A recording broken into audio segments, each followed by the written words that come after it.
तोहर बान पातर कमर बा कमान। जब बोले लू तू बोली लागे जहरा के पान, नैना लागे तोहर बान पातर कमर बा कमान। जब बोले लू तू बोली लागे जहरा के पान।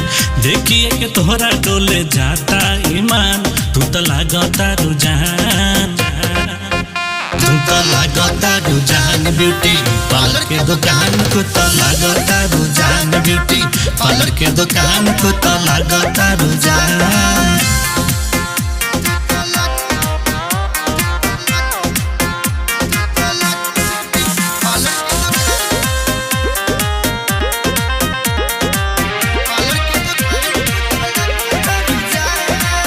गजबे गोराई बाटे अजबे सुधराई। देखिए के कोई से न मोहन बहुराई, देखिए के कोई से न मोहन बहुराई। गजबे गोराई बाटे अजबे सुधराई।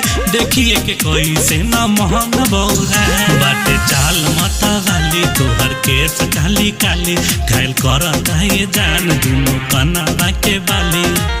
लागे तार साके हमर ले ले बुपरान। लागता रुझान, तू तो लागता रुझान ब्यूटी पार्लर के दुकान। तू तो लागता रुझान ब्यूटी पार्लर के दुकान। तू तो लागता रुझान।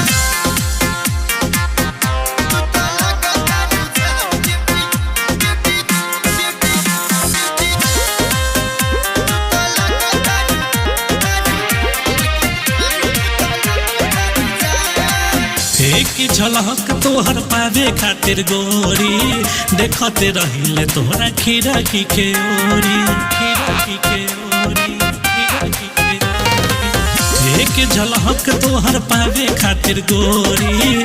देखते रहिले तोहरा खीरा की खेओरी। रूप के खजाना कके हम के दीवाना। कहे छोड़ देलू हमारा गली से आना जाना। का करबू रख के दिल दे दना दान। तू तो लागता रुझान, तू तो लागता रुझान ब्यूटी पार्लर के दुकान। तू तो लागता रुझान ब्यूटी पार्लर के दुकान। तू तो लागता रुझान। सफा मुआइए के जान ले बुका।